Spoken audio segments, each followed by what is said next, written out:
Salam sejahtera, terima kasih karena bersama dengan saya di Nazilin Unity Channel. Berikut adalah ulasan kenapa keputusan bedah siasat kes Zara Khairina mengambil masa yang lama. Ada orang yang marah-marah di media sosial sampai berani menuduh peguam keluarga Zara Khairina kononnya bersubahat, padahal perkara itu tidak pernah berlaku. Kenapa bedah siasat Zara Khairina keputusannya mengambil masa? Ada orang kata ada orang dalam, ada orang kata ada tangan gaib, ada orang kata sengaja dilanjut-lanjutkan. Semua itu satu tipu daya dan juga hasutan yang tidak perlu kamu percaya. Selain daripada itu, dakwaan kononnya peguam keluarga Zara Khairina bersubahat juga tidak perlu kau percaya. Semua itu tipu belaka. Berikut mengapa.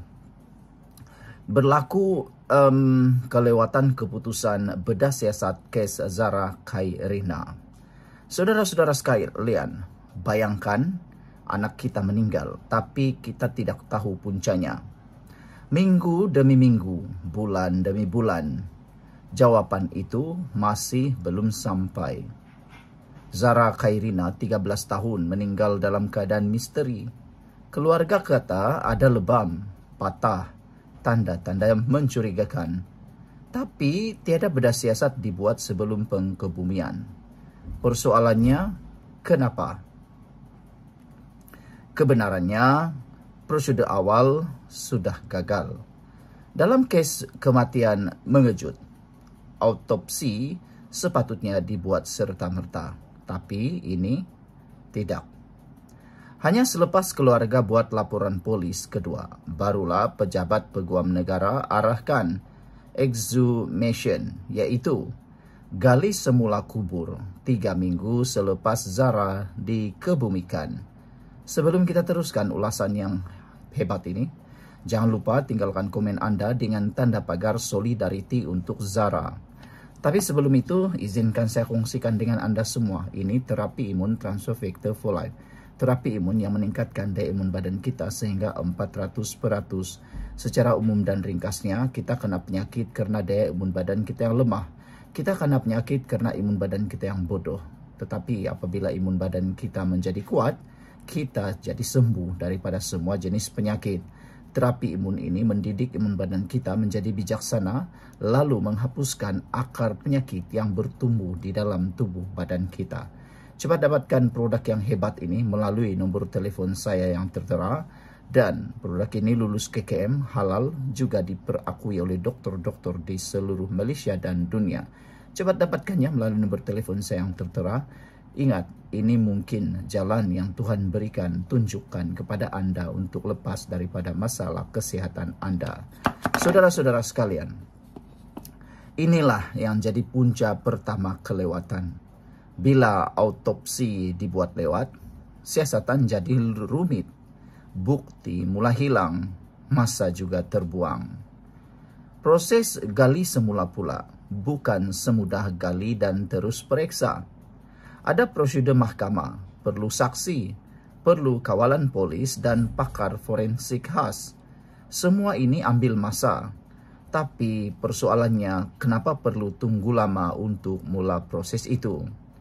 Dan bila autopsi sudah dibuat, mereka kata, keputusan boleh ambil masa 2 minggu hingga 3 bulan atau 2 bulan. Ya, sebab mereka kata mereka mahu ketepatan. Kita faham ketepatan itu penting, tapi keluarga sedang menunggu dengan azab. Adakah ini sekadar kelewatan prosedur atau ada sesuatu yang cuba disembunyikan? Kenapa tidak buat bedah siasat awal-awal? Kenapa bukti digital seperti rakaman suara Zara hanya diserahkan selepas kematiannya? Setiap hari yang berlalu, kebenaran semakin kabur. Dan bila kebenaran kabur, yang tinggal hanyalah tanda tanya dan air mata. Kita tidak tahu apa sebenarnya berlaku pada malam terakhir hidupnya. Tidak, tapi kita tidak tahu. Kita tahu ada seorang ibu yang menunggu jawaban. Zara Khairina bukan sekadar satu nama. Dia adalah anak, dia adalah darah daging, dan dia berhak untuk keadilan. Biar lambat, tapi jangan sampai kebenaran itu mati bersama dengan dia.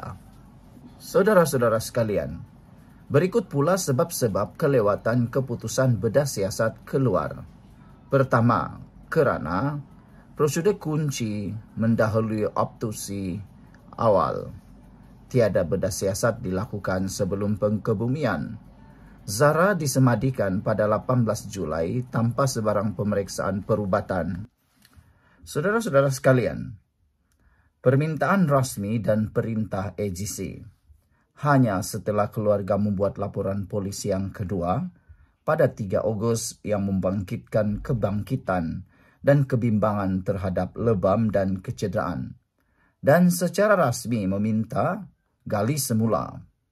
Pejabat Peguam Negara mengarahkan proses ekshumasi semula serta siasatan bedah siasat tertunda lebih 3 minggu selepas kematian. Saudara-saudara sekalian, antara yang menyebabkan juga keputusan lambat kerana proses gali semula dan postmortem dilakukan di bawah pengawasan polis dan oleh pakar forensik, memastikan integriti siasatan. Namun prosedur ini menuntut masa, termasuk mendapatkan perintah mahkamah, menyiapkan logistik dan penyertaan saksi yang tidak cepat diselesaikan. Selain daripada itu, saudara-saudara sekalian, ia juga memerlukan ketepatan analisis yang diutamakan.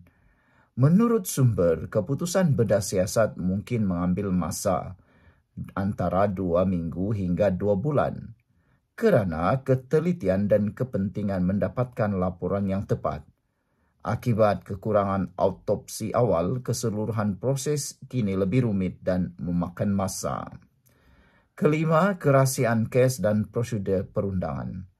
Pasukan peguam menolak untuk mendedahkan sebarang maklumat autopsi sebelum laporan rasmi hospital dikeluarkan. Ia bukan dokumen awam dan hanya boleh diserahkan melalui mahkamah jika inkuiri diisytiharkan. Ini turut menyumbang kepada persepsi kelewatan hasil. Keenam, desakan ahli parlimen dan publicity awam. Ahli parlimen turut mengkritik kelewatan tersebut, mempertikai mengapa prosedur standard seperti bedah siasat awal tidak dijalankan. Mereka mencadangkan kemungkinan campur tangan luar atau penyusunan yang melambatkan proses. Secara ringkasnya, saudara-saudara sekalian, yang menyebabkan kelewatan keputusan bedah siasat itu ialah tiada autopsi awal, proses gali semula yang tertunda, ketelitian kepentingan, dan prosedur formal kompleks, kerahsiaan dan tata perundangan, serta tekanan politik dan publicity.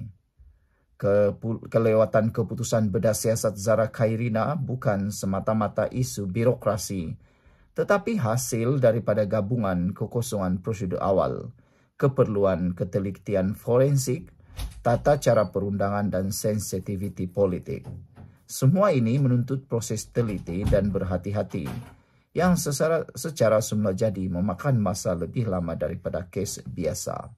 Sekian untuk kali ini. Jangan lupa tinggalkan komen anda. Bye-bye.